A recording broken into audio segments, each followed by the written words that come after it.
نزول کس جگہ پہ ہوا تھا اور اس کا نزول کس گھڑی پہ ہوا تھا، اس بنیاد پر حضرت مولا علی رضی اللہ تعالی عنہ امت مسلمہ کو ایک علمی تحریک اور روحانی تحریک سے وابستہ کرنے والی شخصیت ہیں، اور یہاں تک کہ حضرت سیدہ عائشہ صدیقہ رضی اللہ تعالی عنہا آپ یہ ارشاد فرماتی ہیں الاستیاب فی معرفت الاصحاب کے اندر یہ ذکر ہے، آپ فرماتی ہیں اما انہو لأعلم الناس بالسنت، یعنی پہلا جو حوالہ تھا وہ قرآن کے علم کے لحاظ سے تھا۔ سیدہ عائشہ صدیقہ رضی اللہ تعالی عنہا کی یہ گواہی علم حدیث کے بارے میں ہے کہ آپ فرماتی ہیں کہ حضرت علی المرتضی رضی اللہ تعالی عنہ لعالم الناس بالسنت، سنت رسول صلی اللہ علیہ وسلم کا جس شخصیت کو سب سے زیادہ علم ہے وہ حضرت مولا علی رضی اللہ تعالی عنہ ہے۔ اس بنیاد پر حضرت مولا علی رضی اللہ تعالی عنہ سے اسی شخص کا تعلق قائم ہو سکتا ہے اور پھر برقرار رہ سکتا ہے جو قرآن و سنت کی طرف متوجہ ہے، جو مسجد و مدرسہ کے ساتھ دلچسپی رکھتا ہے۔ حضرت مولا علی رضی اللہ تعالی عنہ علم و حکمت سے روکنے والی شخصیت نہیں، بلکہ ہر گھڑی علم و حکمت کی طرف لوگوں کو متوجہ کرنے والی شخصیت ہیں، اور اس بنیاد پر آپ کا ایک خطبہ خصوصی طور پر قرآن مجید برہان رشید کے لحاظ سے میں آپ کے سامنے پیش کرتا ہوں کہ حضرت مولا علی رضی اللہ تعالی عنہ یہ ارشاد فرماتے ہیں کہ ہمارے گھروں میں جو قرآن ہے یہ ہمارے پاس کتنی بڑی دولت ہے، کتنا بڑا سرمایہ ہے، ہمارے لیے کس قدر سوغات ہے، اور ہماری مشکلات کا کتنا بڑا حل ہے، اور وہ بندہ کتنا بے وقوف ہوگا کہ جس کے گھر میں اتنی بڑی سعادت ہو اور وہ محرومی کا شکوہ کرتا رہے، جس کے گھر میں اتنی بڑی دولت ہو اور وہ یہ رونا روتا رہے کہ میرے تو پاس کچھ نہیں، مجھے تو رب نے دیا کچھ نہیں، جس کے پاس ہر بیماری کا علاج ہو اور وہ حکیموں اور طبیبوں اور ڈاکٹروں کے دروازوں پہ جا کے دھکے کھاتا پھرے یا بیماری میں کراہتا رہے، تو حضرت مولا علی رضی اللہ تعالی عنہ نے فرمایا کہ جس گھر میں بھی قرآن ہے یا اگر نہیں تو وہ قرآن حاصل کرے اور قرآن پڑھے تو قرآن ہوتے ہوئے اسے کیا چیز ملے گی اور اس کی ساری محرومیوں کا خاتمہ ہو جائے گا۔ آپ فرماتے ہیں اعلموا ان ھذا القرآن هو الناسخ الذی لا یغش، فرمایا یہ قرآن تمہیں وہ نصیحت کرتا ہے کہ جس نصیحت میں کبھی کوئی کھوٹ نہیں ہو سکتی۔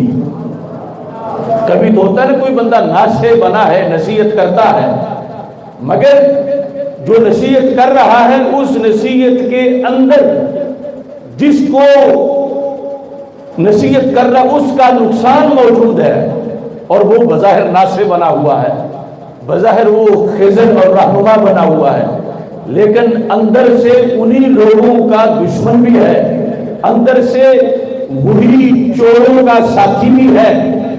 تو حضرت مولا علی رضی اللہ تعالی عنہ فرماتے ہیں کہ قرآن سے نصیحت لو، قرآن وہ ناصح ہے کہ جس کی نصیحت فائدہ ہی فائدہ ہے، جس میں کبھی کوئی نقصان نہیں ہو سکتا، یا قرآن پڑھ کے جو تمہیں نصیحت کرے وہ فائدے والی نصیحت ہے۔ اور ساتھ ہی ارشاد فرماتے ہیں والہادی الذی لا یضل، قرآن وہ ہادی ہے، قرآن وہ ہادی ہے جو گمراہ نہیں کرتا۔ اگرچہ لوگ اپنے عمل سے ایسی صورتحال میں پہنچ جاتے ہیں یضل بھی کثیرا ویہدی بھی کثیرا، لیکن اپنے طور پر وہ تو ابر رحمت ہے، وہ ابر کرم ہے، یہ آگے جہاں برستا ہے اس زمین کی حیثیت ہے۔ اگر وہ روڑی ہے، کوڑا کرکٹ کا ڈھیر ہے، تو رحمت کی بارش سے اس سے بدبو آنا شروع ہو جاتی ہے، اور باغ ہے تو پھول کھلنا شروع ہو جاتے ہیں، مگر اس بارش کا تو کوئی قصور نہیں، یہ تو آگے انسان کے دل کی حیثیت ہے کہ اس کا دل کیسا ہے۔ فرمایا قرآن وہ ہادی ہے کہ جو گمراہ نہیں کرتا۔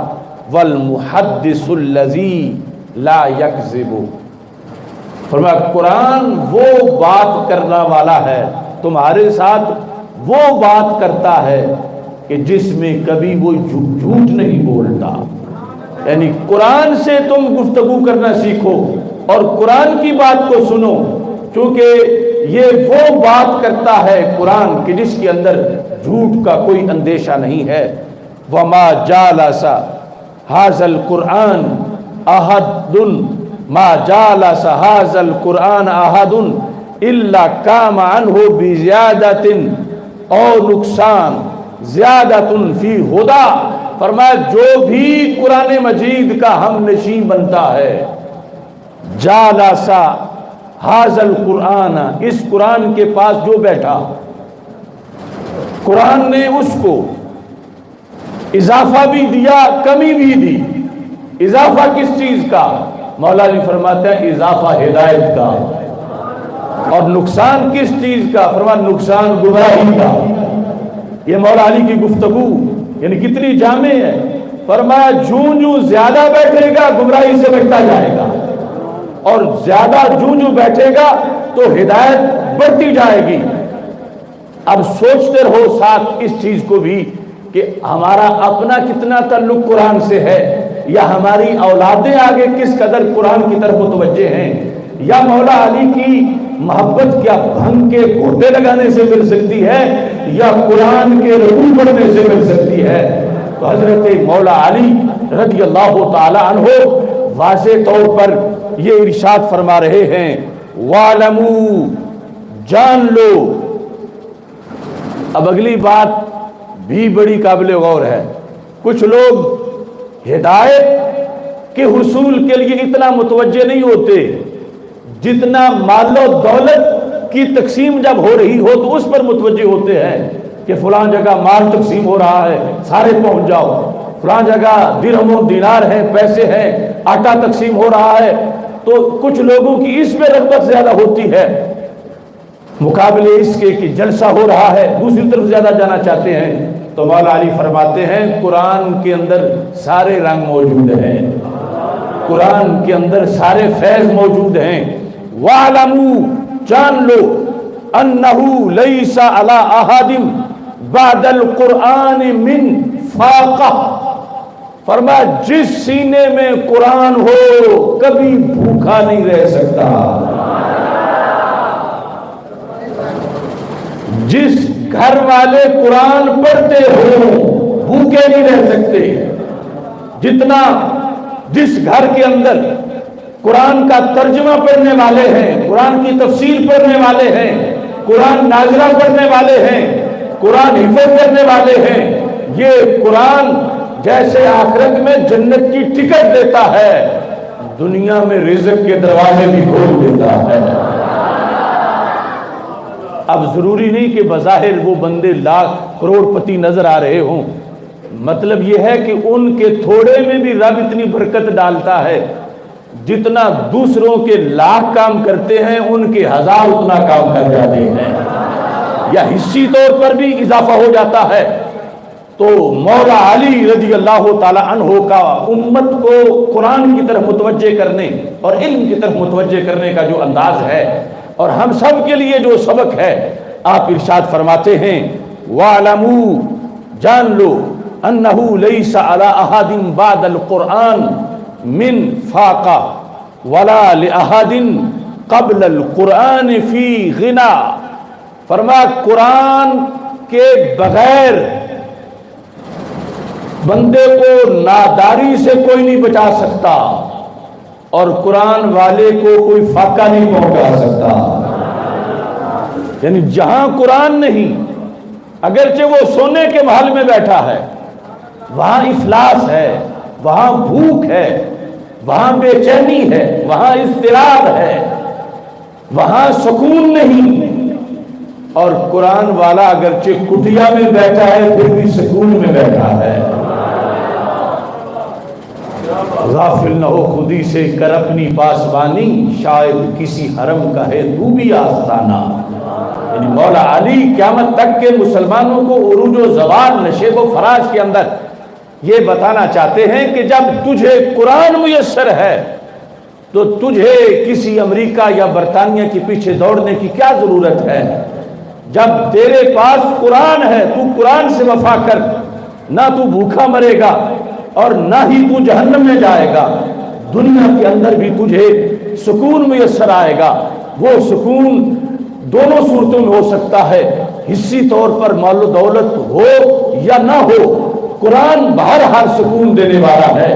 وہ دوسری طرف مالدار اگرچہ سونے کے محل میں ہو، وہ ہر گھڑی مر رہا ہے کہ کہیں اس کے محل پہ کوئی قبضہ نہ کر جائے، کہیں اس کا سونا کوئی چوری نہ کر جائے.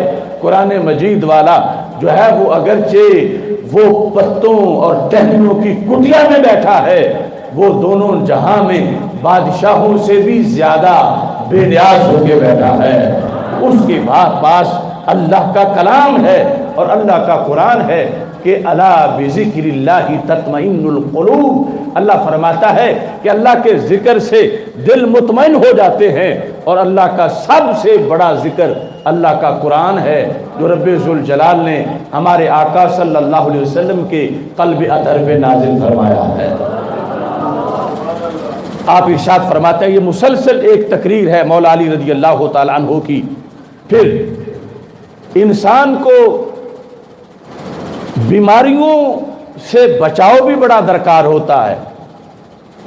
بیماریاں ایک تو ہیں روح کی بیماریاں، دوسری ہیں جسم کی بیماریاں، اور دونوں ہی بڑی خطرناک ہوتی ہیں. اور جسم بیمار ہو تو معاذ اللہ بندے کو پھر قیام میں مشکلات ہیں، سجدے میں مشکلات ہیں، مسجد آنے میں مشکلات ہیں. تو مولا علی رضی اللہ تعالیٰ عنہ فرماتے ہیں وَاسْتَعِينُوا بِهِ وَاسْتَشْفُوا مِنْ أَدْوَائِكُمْ. دا عربی میں کہتے ہیں بیماری کو. فرماتے ہیں قرآن پڑھو تاکہ تمہاری ساری بیماریاں دور ہو جائیں. من ادوائکم واستشفوا، شفا حاصل کرو. من ادوائکم یعنی جو بھی دا ہے، خواہ وہ روح کو زنگ لگا ہے یا جسم کو کوئی بیماری لگی ہے، تو فرمایا اتنا جامع نسخہ ہے، تم نے اس کو کھول کے دیکھنا ہے، تم نے اس کے الفاظ کی تلاوت کرنی ہے، تم نے اسے اپنی روح میں اتارنا ہے. تو رب ذوالجلال دل کو بھی ستھرا کر دے گا، جسم کو بھی ستھرا کر دے گا، دھو دے گا، بیماری دور ہو جائے گی. نبی اکرم نور مجسم شفیع معظم صلی اللہ علیہ وسلم نے ایک موقع پر جب یہ ارشاد فرمایا تھا ان هذه القلوب تصدع كما يصدع الحديد اذا اصابه الماء. ہمیں باطن نظر نہیں آتا اور ہمارے آقا علیہ السلام کے سامنے سب کچھ تھا. آپ نے فرمایا لوگوں، جس طرح تمہارے سامنے لوہے کو زنگ لگتا ہے ایسے ہی دلوں کو بھی لگ جاتا ہے. لوہے کو تو ہمارے سامنے لگتا ہے.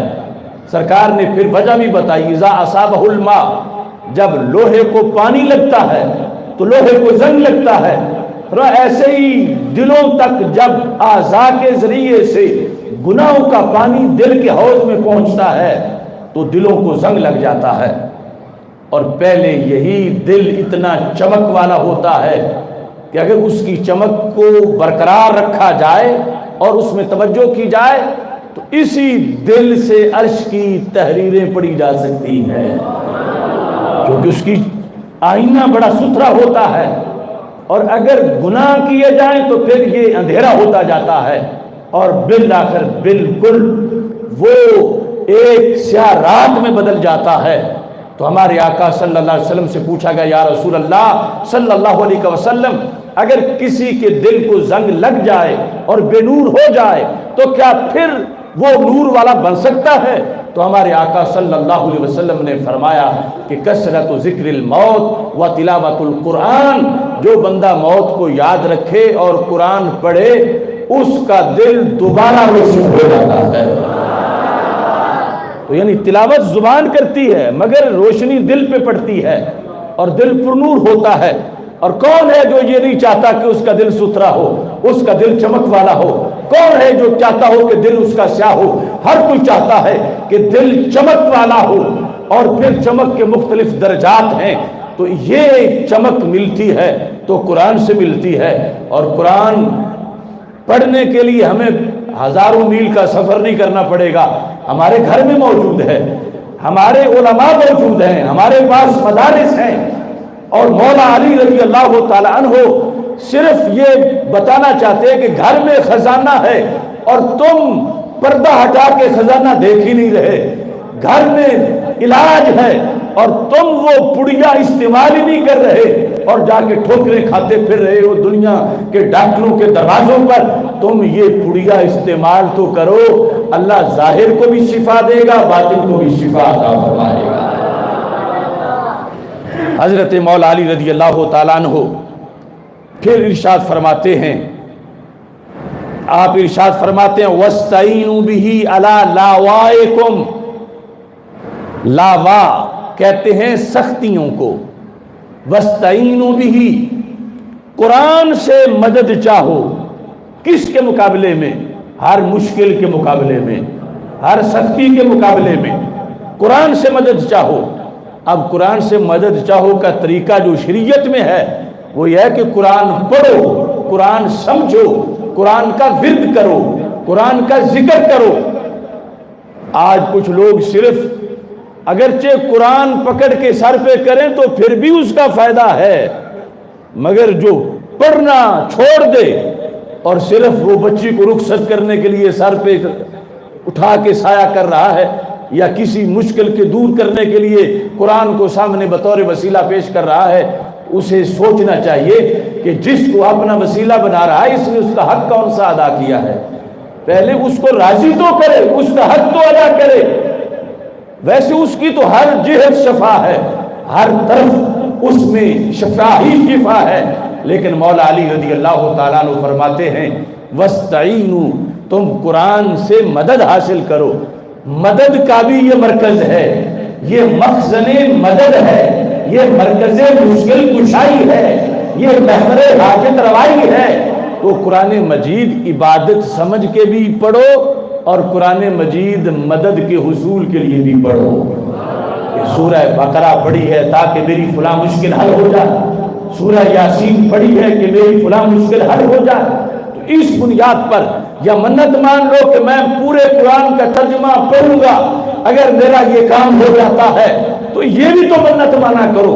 حالانکہ پڑھنا تو ویسے بھی لازم ہے منت مانے بغیر بھی، لیکن اس جہت میں بھی یہ بھی تو منت مانو کہ میرا یہ کام ہو گیا تو میں بچے کو حفظ قرآن بناؤں گا، اگرچہ ویسے بھی ضروری ہے، لیکن یہ کہ میں اگرچہ بچپن میں نہیں پڑھ سکا مگر اب میں اپنے اوپر لازم کرتا ہوں کہ میں مولانا صاحب سے ٹائم لوں گا کہ ہمیں کوئی ترجمہ 1-2 رکوع روزانہ پڑھا دیا کریں، ہمیں 1 گھنٹہ ٹائم دے دیں۔ تو اس سے جو نیت ہوگی اس کی قرآن کی اس ترجمہ پڑھنے میں، بشرطے کہ صحیح العقیدہ عالم دین سے پڑھ رہا ہو، تو ساری وہ مرادیں پوری ہو جائیں۔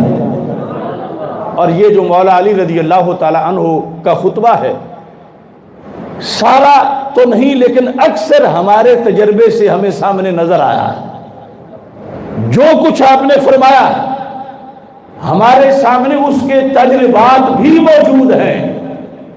ایسا ہوا دنیا کی دولت بھی آئی، ایسا ہوا آخرت کی اچھائی بھی آئی، ایسا ہوا بیماروں کو نجات بھی ملی، ایسا ہوا آج کے اس ماحول میں 15ویں صدی میں کہ قرآن مجید برہان رشید کے بارے میں مولا علی رضی اللہ تعالیٰ عنہ نے قرآن و سنت کی روشنی میں یہ جو کچھ فرمایا، یہ ہر بات کی پیچھے دلیل آیت ہے، ہر بات کی پیچھے دلیل ایک حدیث ہے، اس سے اخذ کر کے جو انہوں نے یہ خطبہ دیا تھا، آج 15ویں صدی میں بھی اس کے نتائج نکلتے ہیں، ملتے ہیں، اور میں ایک گناہگار بندہ تمہارے سامنے ضامن بن کے یہ خطبہ پیش کر رہا ہوں کہ آپ اس پہ انہی نیتوں کے ساتھ عمل شروع کریں۔ اللہ تبارک و تعالی آج بھی ہمہ جہد فضل سے مالا مال فرما دے گا۔ حضرت مولا علی رضی اللہ تعالی عنہ اسی خطبہ کے اندر فرماتے ہیں فَإِنَّ فِيهِ شِفَاءً مِنْ أَكْبَرِ الدَّاءِ، آپ فرماتے ہیں چھوٹی چھوٹی بیماریاں کیا، قرآن میں تو سب سے بڑی بیماری کا علاج ہے۔ تو یہ بتانا چاہتے ہیں جب بڑی کا ہے تو چھوٹی کا تو بطریق اولا ہے۔ جب سب سے بڑی بیماری کا علاج ہے یقینی طور پر، تو پھر چھوٹیاں بیماریوں کی تو کیا حیثیت ہے، وہ تو فوراً دور ہو جائے گی۔ اب مولا علی ہیں اور مدینۃ العلم کے بعد ہیں، آپ کی گفتگو میں راز کیسا ہے؟ فرماتے ہیں فَإِنَّ فِيهِ شِفَاءً مِنْ أَكْبَرِ الدَّاءِ، بیماریوں میں سے جو سب سے بڑی بیماری ہے، اس قرآن نے ایسے ہزاروں کا علاج کیا اور وہ بیماری دور ہوئی اس وقت، اور اب تو کروڑوں کا علاج کر چکا ہے۔ وہ سب سے بڑی بیماری کیا ہے؟ مولا علی فرماتے ہیں وَهُوَ الْكُفْرُ وَالنِّفَاقُ، کفر سب سے بڑی بیماری ہے اور منافقت سب سے بڑی بیماری ہے۔ اب دیکھو نا، اگر اللہ کی طرف سے یا قرآن کی طرف سے، رسول پاک صلی اللہ علیہ وسلم کی طرف سے جس طرح ہدایت دینے کے درجات ہیں، ہدایت نہ ہے تو دنیا کا کون سا اسپیشلسٹ ہے کہ وہ کسی آپریشن تھیٹر میں سینہ چیر کے کسی کافر کے دل کو دھو کے کفر نکالے؟ کوئی ایسا سرجن، کوئی ایسا سیرپ، کوئی ایسا ٹیکہ آج تک نہیں بنا، اور بڑی بڑی باقی جو بیماریاں ان کے تو سب کے علاج ہیں، دل میں والو ڈالے جا رہے ہیں، سب کچھ کیا جا رہا ہے، تو کفر سب سے بڑی بیماری ہے، منافقت سب سے بڑی بیماری ہے کہ دنیا کے ڈاکٹروں کے پاس جس کا علاج نہیں۔ مولا علی فرماتے ہیں قرآن جب اس بیماری کو نہیں رہنے دیتا تو چھوٹیوں کو کیسے رہنے دے گا؟ قرآن میں سب سے بڑی بیماری کا علاج ہے، اور وہ کیا ہے؟ فرمایا هُوَ الْكُفْرُ وَالنِّفَاقُ وَالْغَيُّ وَالضَّلَالُ، وہ ہے گمراہی، وہ ہے کفر، وہ ہے منافقت، وہ ہے سیدھے رستے سے بھٹکا ہوا ہونا۔ تو قرآن جو ہے یہ ساری بیماریاں دور کرتا ہے، ان ساری بیماریوں کو قرآن مجید نہیں رہنے دیتا۔ اب ڈاکٹر کے پاس سر درد کی تو گولی ہے، مگر یہ گولی نہیں ہے کہ کوئی میرا بچہ جو ہے وہ گمراہ ہو گیا، کوئی گولی دے دو کہ وہ صحیح ہو جائے، تو میڈیکل سٹور پہ وہ گولی نہیں ہے، اور کسی حکیم کے پاس وہ کوئی معجون نہیں ہے، وہ معجون ہے تو قرآن کے پاس ہے، قرآن والے کے پاس ہے، وہ معجون گنجے بخش میری کے پاس ہے، بابا فرید کے پاس ہے، وہ معجون بتائی ہے مولا علی رضی اللہ تعالیٰ عنہ نے، وہ مکہ مدینہ سے آنے والی وہی جس کا اصل ماخذ قرآن مجید برہان رشید ہے، جس وجہ سے آج بھی جس نے تجھے قرآن کی دعوت دی، صحیح العقیدہ انسان نے، تمہارے بچے قرآن پڑھ جائیں تم پڑھ جاؤ، تو یہ سمجھو کہ اس نے تمہیں دین دنیا کی ہر بھلائی کی طرف بلا لیا ہے، اور جو اس نیٹ ورک میں لگا ہوا ہے وہ دین و دنیا کی ہر بھلائی کا ایک حصہ بن چکا ہے اس نیٹ ورک کے اندر۔ اور یہاں حضرت مولا علی رضی اللہ تعالیٰ عنہ ارشاد فرماتے ہیں فَاسْأَلُ اللَّهَ بِهِ، یہ بھی اہل سنت میں ہی بات پائی جاتی ہے۔ فرمایا قرآن کے ذریعے، قرآن کے وسیلے سے رب سے مانگا کرو، قرآن کے وسیلے سے۔ قرآن کے وسیلے سے، صدقے قرآن کے ہمارے عوام جو بظاہر ان پڑھ ہیں ان کے اندر بھی یہ بات رائج ہے، اور دوسری طرف کے پڑھے ہوئے بھی اس سے پیچھے ہیں۔ کچھ تو قرآن کو قرآن ہی نہیں مانتے، اور کچھ مان کے صرف اس کو کہتے ہیں کہ رہنمائی دیتا ہے، باقی یہ کسی کام کے لیے نہیں، صرف رہنمائی کے لیے ہے۔ اور اللہ سے حضرت مولا علی رضی اللہ تعالی عنہ فرماتے ہیں کہ قرآن وسیلے کا کام بھی دیتا ہے۔ فَاسْأَلُوا اللَّهَ بِهِ وَتَوَجَّهُوا إِلَيْهِ بِحُبِّهِ، رب سے مانگنا ہو تو قرآن کے وسیلے سے مانگا کرو، یعنی جس طرح رسول پاک صلی اللہ علیہ وسلم کا وسیلہ ہے، ذوات قدسیہ کا وسیلہ ہے، نماز روزے کا وسیلہ ہے، تو قرآن کے وسیلے سے، یعنی قرآن سے جیسے ہم نے نماز روزے کا مسئلہ پوچھنا ہے، ایسے ہی قرآن اللہ کے دربار میں اس کو پیش کر کے، اس کا نام لے کے، اس کے وسیلے سے بھی ہم نے رب ذوالجلال سے دعا کرنی ہے۔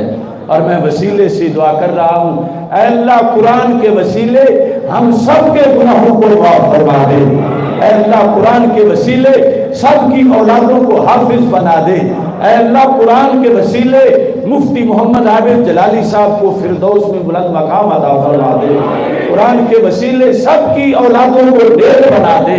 تو اس بنیاد پر یہ بھی مولا علی رضی اللہ تعالیٰ عنہ کا سبق ہے، اور ساتھ ہی یہ بھی ارشاد فرمایا قرآن مجید، وَاعْلَمُوا أَنَّهُ شَافِعٌ وَمُشَفَّعٌ، جان لو قیامت کے دن قرآن تمہیں نہیں بھولے گا۔ جب باپ نظر پھیر لے گا ماں نہیں پہچانے گی، قرآن اس دن پہچانے گا اور شفاعت بھی کرے گا۔ اور ساتھ ہی مولا علی رضی اللہ تعالیٰ عنہ فرماتے ہیں صرف شفاعت کرے گا ہی نہیں، مشفع، شفاعت قبول بھی کی جائے گی۔ یہ مسلسل ایک خطاب ہے جس کا مقصد ہے کہ مولا علی رضی اللہ تعالیٰ عنہ سے ہم محبت کرتے ہیں تو وہ ہمیں کوئی ہوم ورک بھی دے گئے ہیں محبت کا، یا ہمیں ویسے ہی صرف محبت کرنی ہے؟ محبت کرنی ہے تو کیسے کرنی ہے؟ کیا کام کریں تو مولا علی خوش ہوں گے؟ کیا کام کریں تو ہم مولا علی کے محب عند اللہ کہلائیں گے، اللہ کے ہاں، دنیا کے ہاں کی بات نہیں۔ دنیا میں تو ہو سکتا ہے کہ جو ڈھول بجا رہا ہے وہ بھی کہتا ہے میں علی والا ہوں، جو بھنگ پی رہا ہے وہ بھی کہتا ہے میں علی والا ہوں، جو رب ذوالجلال کے ساتھ شرک کر رہا ہے وہ بھی کئی ایسے ہیں جو کہتے ہیں ہم علی والے ہیں، لیکن علی خود وہ ہیں، کہتے ہیں علی والا وہ ہے جو قرآن والا ہے، دین والا ہے، شریعت والا ہے، سنت والا ہے، تقوی والا ہے، طہارت والا ہے، شرم و حیا والا ہے، اچھے کردار والا ہے، نیکی کی دعوت والا ہے۔ اس بنیاد پر محبت علی تو ہم درکار ہی نہیں بلکہ وہ تو ایمان ہے، اس کے بغیر مومن کا گزارا کیسے ہو سکتا ہے؟ مگر سوسائٹی میں یہ دھاندلی ہو رہی ہے کہ وہ محبت علی ہے کیا؟ اگر کوئی محبت علی پیش کر کے لوگوں کو قرآن سے دور ہٹا رہا ہے، نہ محبت علی لے کے لوگوں کو مسجد سے دور ہٹا رہا ہے، محبت علی کا نام لے کے لوگوں کو نماز روزے سے دور ہٹا رہا ہے، تو مولا علی فرماتے ہیں یہ میری محبت نہیں ہے، یہ تو مجھ سے عداوت ہے، مجھ سے دشمنی ہے، مجھ سے محبت۔ مولا علی رضی اللہ تعالیٰ عنہ اس محبت کا یہ سلیقہ اور طریقہ ارشاد فرماتے ہیں۔ سیر اعلام نبلاء سے ایک حوالہ پیش کرتے ہوئے اپنی گفتگو کو سمیٹتا ہوں۔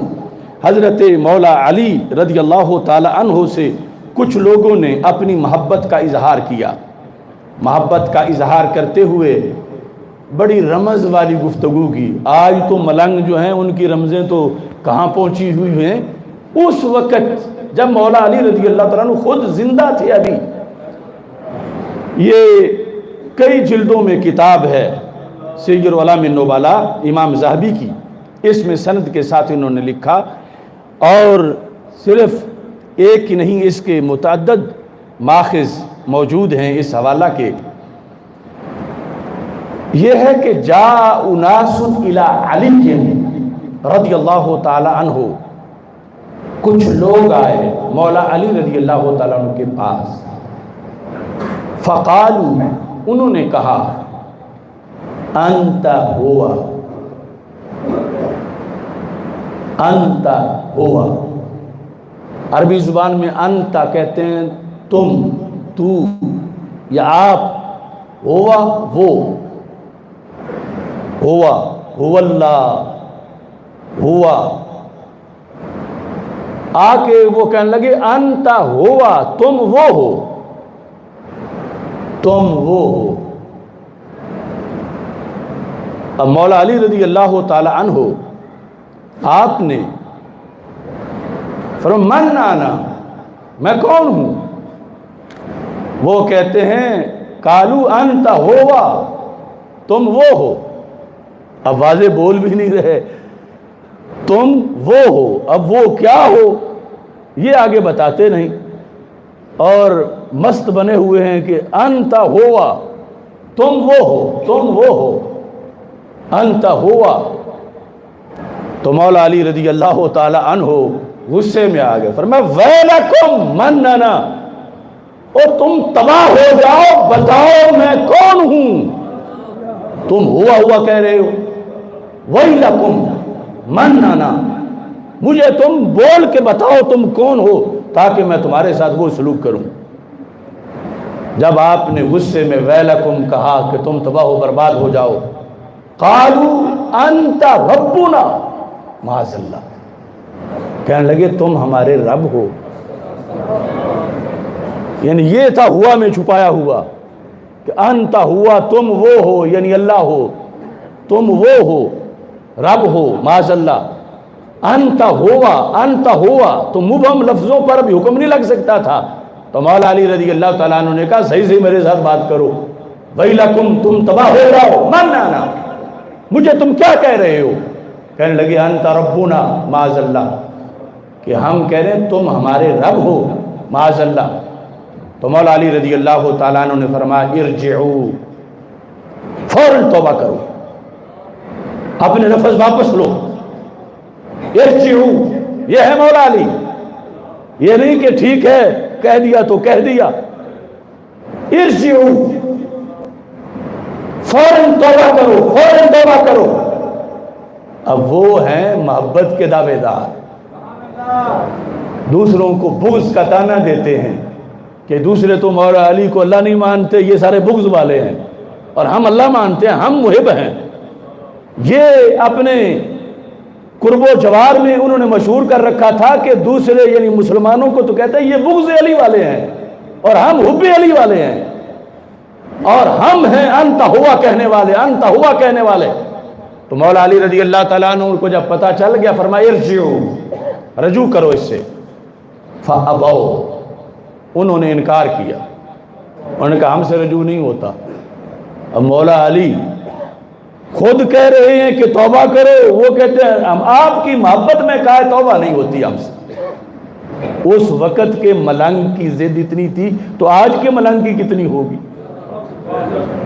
اور آج میں کہوں تو کوئی کیسے رکے؟ مولا علی خود کہہ رہے ہیں ارجعوا، تم کفر بک رہے ہو، رجوع کرو، توبہ کرو، فابوا۔ مولا علی رضی اللہ تعالیٰ عنہ کے کہنے پر انہوں نے انکار کیا، تو مولا علی نے کیا چھوڑ دیا؟ لکھا ہے فَضَرَبَ أَعْنَاقَهُمْ، مولا علی نے تلوار مار کے سب کی گردنیں اتار دی۔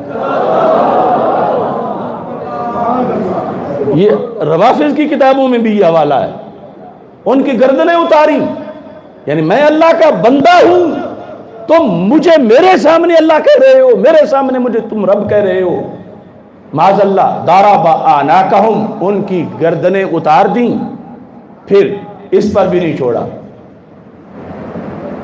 ثم خد لہم فی الارض، پھر زمین میں گڑھا نکالا، گڑھا کنواں نما نکال کے، ثم قال یا کنبر، اپنے غلام کنبر سے کہا ائتنی بہذا من حطب، کہ کنبر ایک لکڑیوں کا گٹھا لے آؤ، لکڑیوں کا گٹھا لایا گیا، فحرقہم بالنار، مولا علی نے آگ میں ان کی ہڈیاں بھی جلائی۔ یہ یہودی نہیں تھے، یہ نصرانی نہیں تھے، یہ ہندو نہیں تھے، یہ بارڈر پار کے سکھ نہیں تھے، یہ کون تھے؟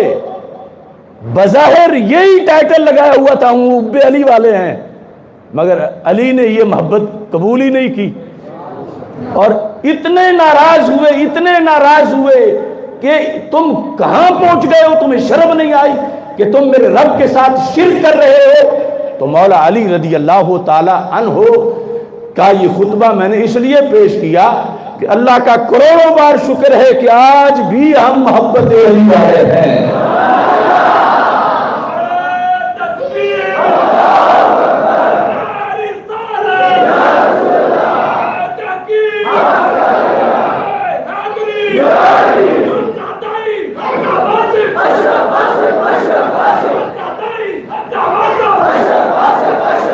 دیکھو نا آج صورتحال یہ بن گئی ہے کہ جب کوئی بندہ حضرت مولا علی رضی اللہ تعالی عنہ کو کہے کہ وہ نبی ہیں معاذ اللہ، یا کہیں نبیوں سے بھی افضل ہیں، اب تمہارا ایمان تب بچے گا تم اسے روکو کہ وہ بڑی شان والے ہیں، بڑی شان والے ہیں، بڑی شان والے ہیں، بڑی شان والے ہیں، مگر ہرگز نبی نہیں ہے، ہرگز کسی نبی کے برابر نہیں ہے، ہرگز کسی نبی سے افضل نہیں ہے۔ اب آپ نے تو ایمان بچانے کے لیے یہ اسے سمجھایا، وہ فوراً تانا دے گا یہ بھائی بغض علی والا کہ اس کے دل میں مولا علی کا بغض ہے۔ اب یہ تانا تو اس وقت بھی دیا جا رہا تھا حق والوں کو، کنہوں نے دیا؟ جن کی ہڈیاں بھی مولا علی نے جلا دی۔ اس واسطے محبت علی لازم ہے، مگر صادقہ جو سچی ہے، شریعت کے مطابق ہے۔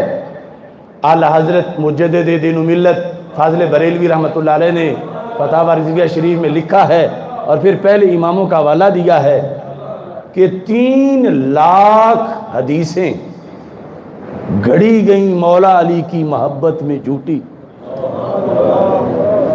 3 لاکھ، 300 نہیں، 3000 نہیں، 3 لاکھ کہ جن کا کوئی سر پیر نہیں، جو سرکار نے فرمائی نہیں۔ اگر امام احمد بن حنبل کے زمانے میں 3 لاکھ تھی تو آج کتنی بن گئی ہوگی؟ چونکہ گھڑنے والے تو آج بھی مسلسل گھڑ رہے ہیں، اور اس شعبے کے ماہرین بہت ہیں کہ مجمع سے داد لینی ہے، خواہ رب ادھر عذاب قیامت کا دے دے، کہ مجمع جس بات پہ سبحان اللہ کہے اور کہے آج پہلی بار یہ سنی ہے، تو خطیب وہ بات کر رہا ہے الا ماشاءاللہ۔ مجمع سبحان اللہ کہے اور مجمع کہتا ہے، پھر خطیب پڑا ہوا ہے، تھی حوالہ تھا بھی اس نے کہی ہے، اور گھڑنے والوں نے گھڑی تھی، ضروری نہیں کہ حوالہ بھی ہو تو وہ سچی بھی ہو۔ اور اب صرف تو سارے حوالوں کے بغیر، کتابوں کے بغیر جا رہی ہے، چونکہ یہ حوالہ کافی ہے کہ اگر تم یہ نہیں مانتے تو تم پھر بغض علی والے ہو۔ وہ 3 لاکھ حدیثیں جن پر حدیث کا لفظ اس پر بول رہا ہوں کہ ان کو حدیث انہوں نے کہا، ورنہ وہ حدیثیں نہیں، وہ 3 لاکھ جھوٹ گھڑے گئے صدیوں پہلے، اور اتنی صدیوں میں آج ایک ٹولے نے پڑھے۔ اب تو سنیوں میں بھی وہ اتنے رائج کر دیے گئے ہیں کہ اگر اس جھوٹ کو تم جھوٹ کہو تو تمہیں تانا ملے گا کہ تو بغض علی والا ہے۔ اور ادھر سرکار فرماتے ہیں کہ جس نے جھوٹی بات گھڑ کے میری طرف منسوب کی فَلْيَتَبَوَّأْ مَقْعَدَهُ مِنَ النَّارِ، وہ اپنا ٹھکانہ پھر آگ میں بنائے۔ اب آپ نے تو آگ سے بچنے کے لیے ادھر اس کا رد کرنا ہے، لیکن دنیا میں تو آپ کو پھر گالیاں کھانی پڑیں گی کہ تم بغض علی والے ہو، تم نے یہ جھوٹی شان کیوں نہیں مانی جو وہ سچی بنا کے پیش کر رہا ہے۔ اللہ تعالیٰ کا کروڑوں بار شکر ہے کہ اس نے ہمیں محبت علی رضی اللہ تعالی عنہ کی وہ جہت عطا کی جس کے دلائل قرآن و سنت میں موجود ہیں۔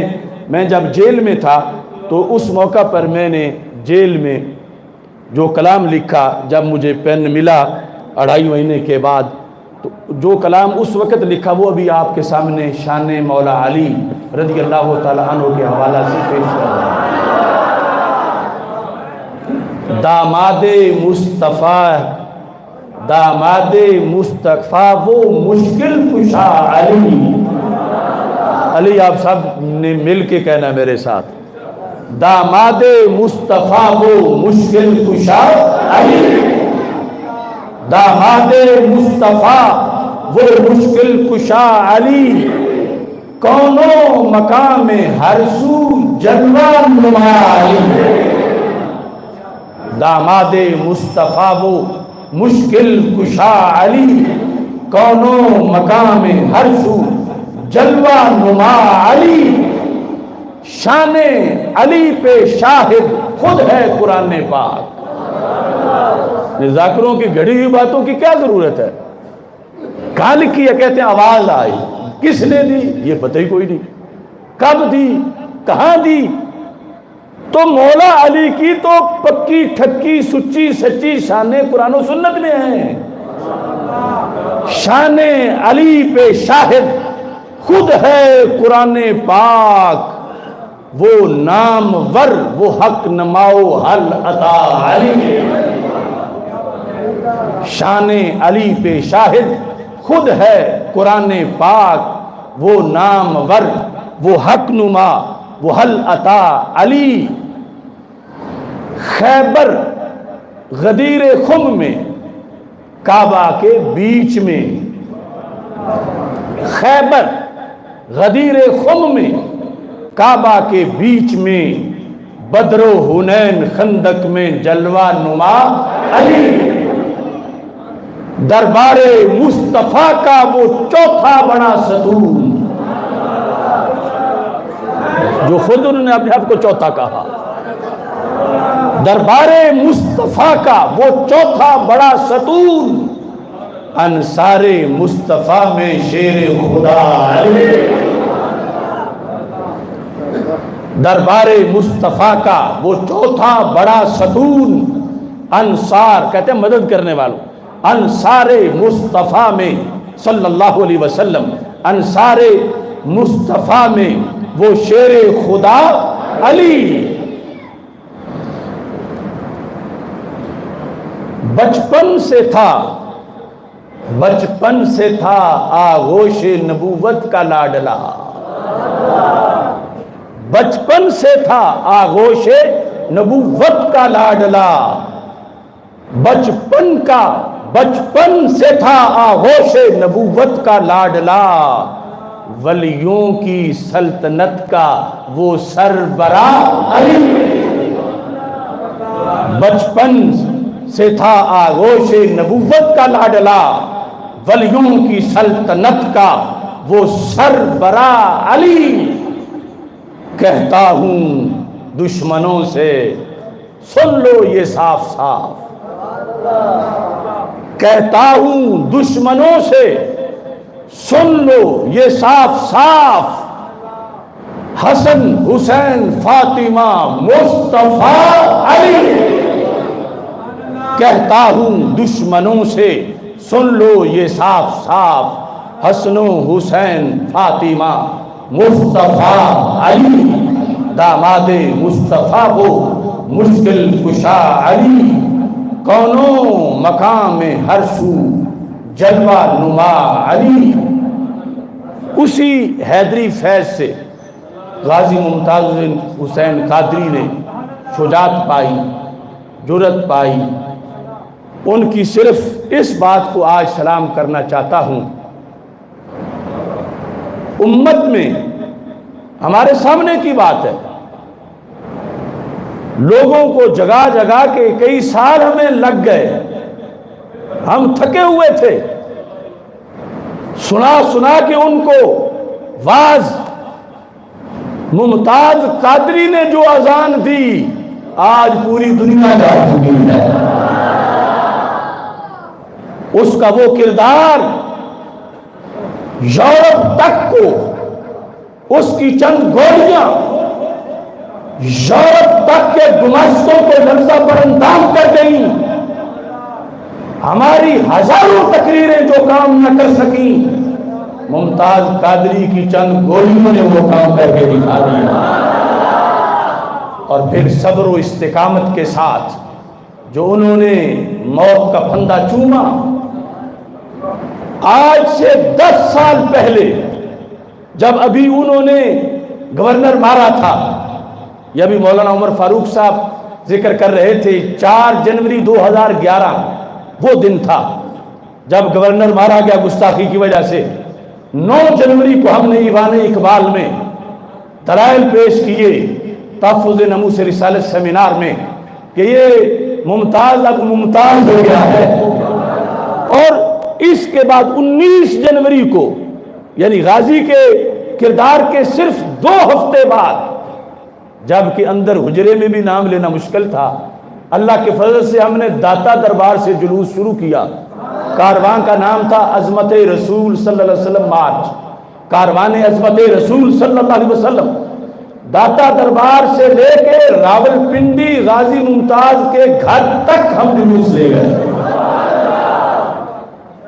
اور وہ سارے شواہد موجود ہیں. اس کی ویڈیوز بھی منظر عام پہ لائی جا رہی ہیں. جب ہم راولپنڈی کے باہر تھے، ہمارے رستے بلاک کیے گئے. آج سے 10 سال پہلے غازی صاحب جیل میں تھے. غازی صاحب کے گھر والے ابھی بچے بھی سکول نہیں بھیج سکتے تھے. ہم نے 15 منٹ کا ٹائم دیا تھا حکومت کو کہ رستہ کھولو ورنہ ہم خود کھولیں گے. رستہ کھلا، اور پھر اس کے 1 گھنٹے بعد تقریباً ہم غازی صاحب کے گھر کے سامنے پہنچ گئے، اور رات 2-2:30 بجے تک ہم نے وہاں پر سٹیج لگا کے جلسہ کیا. اس دن میں نے غازی صاحب کی دہلیز پر کھڑے ہو کر ایک نعرہ لگایا تھا. ہو سکتا ہے کچھ دوست اس کارواں میں بھی موجود ہوں. سارے جو بعد میں قائد بنے سب کو اس دن ہم لے گئے، ہمارے ساتھ موجود تھے اس وقت. اور اس دن خطاب صرف میرا ہوا. اس دن میں نے کہا تھا غازی ممتاز جب بحرین کے بچوں نے پادری مار دیا تھا گستاخی کی وجہ سے، بحرین کے چھوٹے چھوٹے بچے تھے، ہاکی کھیل رہے تھے، گیند پادری کو لگا تو پادری نے پکڑ لیا. بچوں نے مانگا نسألک بحق محمد صلی اللہ علیہ وسلم کہ ویسے نہیں دیتا تو سرکار کے صدقے ہی دے دے. مگر وہ کمینہ تھا، اس نے سرکار دو عالم صلی اللہ علیہ وسلم کے نام کی توہین کی.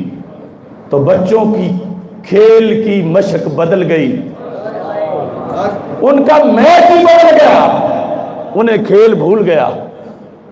کسی سے فتویٰ لیے بغیر ہی انہوں نے اسے ہی گیند بنا لیا، اور اتنا مارا کہ جب تک جان نہیں نکلی اس پادری کو نہیں چھوڑا. مستطرف میں ہے جب حضرت عمر رضی اللہ تعالیٰ عنہ سے کرسچن لوگوں نے جا کر کہا ہمارا پادری مارا گیا، ہمیں قصاص چاہیے، تو حضرت عمر کے چہرے کو دیکھ کر سب نے یہ پڑھ لیا. کہتے ہیں واللہ ما فارح عمر بفتح ولا غنیمہ کفرحتی بقتل الغلمان الاسقف. آج تک بڑی سی بڑی جنگ جیت کے بھی عمر اتنے خوش نہیں ہوئے تھے جتنے ان بچوں کی جنگ جیتنے پہ خوش نظر آ رہے ہیں. اور جب مطالبہ کیا کہ ان کو پکڑو، قید میں ڈالو، ان کو مارو، فرمایا نہیں. الان عز الاسلام، اس کا ترجمہ ہے آج اسلام غالب آ گیا. الاسلام، الان ابھی ابھی، آج، الان عز الاسلام، آج اسلام غالب آ گیا. کیوں؟ کہ بڑوں کی باری نہیں آئی، چھوٹوں نے ہی کام پورا کر لیا.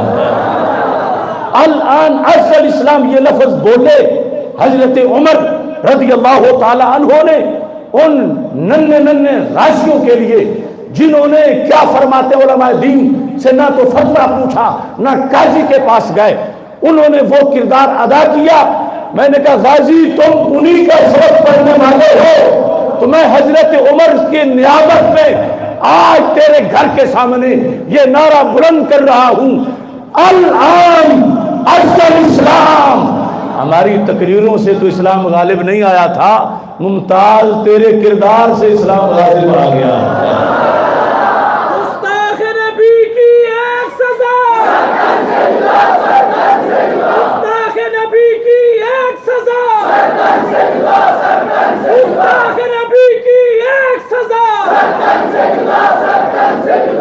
ابھی اس وقت ممتاز حسین قادری 19 جنوری اور 20 جنوری کے درمیان کی رات تقریباً 2 بجے ابھی ممتاز قادری کا نام لینا بھی مشکل تھا. ہم نے اسلام آباد اور پنڈی کے اس منجمد ماحول میں ارتعاش پیدا کرتے ہوئے اس دن یہ اعلان کیا تھا الان نزل اسلام، اب اسلام غالب آ گیا. تو ابھی دیکھو 10 سال گزرے ہیں تو گلی گلی میں لبیک کی صدائیں گونج رہی ہیں.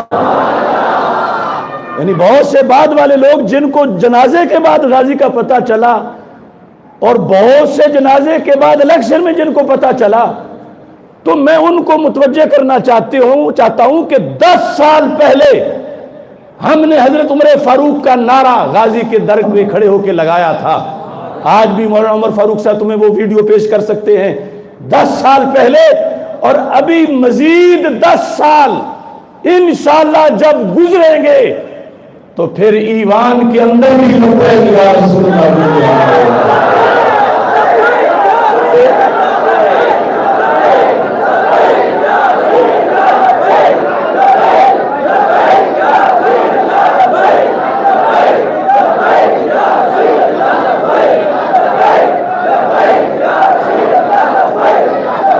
غازی صاحب کا چونکہ عرس ہے تو پورا زور لگا کے نعرہ لگاؤ، لبیک لبیک یا رسول لبیک یا رسول لبیک لبیک لبیک یا رسول. یہ میں تحدیث نعمت کے طور پر کہہ رہا ہوں کیونکہ بہت سے مفتیان کرام تو اس وقت ابھی شک میں تھے کہ اس بندے کا نام لینا بھی چاہیے یا نہیں. انہوں نے فون بند کیے ہوئے تھے، وہ میڈیا پہ نہیں آ رہے تھے، وہ بول ہی نہیں رہے تھے. اگرچہ آج وہ چاچے مامے بنے ہوئے ہوں ان میں سے کئی، لیکن اس وقت بول نہیں رہے تھے جس وقت آج کے حالات کی توقع کرتے ہوئے ہم نے یہ نعرہ لگایا تھا کہ الان نزل اسلام، کہ اے ممتاز تو اگرچہ جیل میں ہے تیرا عمل معمولی عمل نہیں، اس سے اسلام غالب آ گیا. اور اس دن یہ شعر بھی میں نے پڑھا تھا جو فی البدی میرے ذہن میں وہاں آ گیا. میں نے کہا سوچ لو اے حکمرانوں، یہ ابھی آغاز ہے. حد نظر مجمع تھا، رات کا وقت تھا، اور غازی صاحب کے والد صاحب میرے ساتھ کھڑے تھے، سامنے ممتاز غازی کا گھر تھا. تو میں نے کہا سوچ لو یہ حکمرانوں، یہ ابھی آغاز ہے، آگے چل کے ہر گلی میں ایک ممتاز ہے. بتاؤ ہر گلی میں آیا ہے یا نہیں آیا؟ یہ اس ویڈیو میں آپ سنو. اور اگلے 10 سال جو گزریں گے انشاءاللہ اللہ وحدت اتحاد کے ساتھ آگے بڑھنے کی توفیق دے. یہ بیداری صرف پاکستان میں نہیں آئی، پوری دنیا میں آئی. پوری دنیا میں لبیک کی صدائیں گونجی. اگرچہ نعرہ تو یہ پہلے بھی کتابوں میں موجود ہے، بخاری شریف میں ہے، عرب لوگ پہلے بھی لگاتے تھے، مگر اب یہ نئے انداز سے اس نے ایک اڑان اور اٹھان لی ہے. تو اس دن میں نے کہا تھا سوچ لو اے حکمرانوں، یہ ابھی آغاز ہے، آگے چل کے ہر گلی میں ایک ممتاز ہے. اور اب وہ ہر طرف اللہ کے فضل سے فریرہ لہرا رہا ہے. اس موقع پر میں آپ تمام حضرات کو ایک دعوت بھی دینا چاہتا ہوں. اس وقت امت مسلمہ میں جو افتراق و انتشار کی ہوا چلی ہوئی ہے، ہر بندہ چاہتا ہے کہ امت ایک نقطے پہ متحد ہو جائے، مگر وہ ظاہر نہیں کیا جا رہا وہ نقطہ ہے کیا.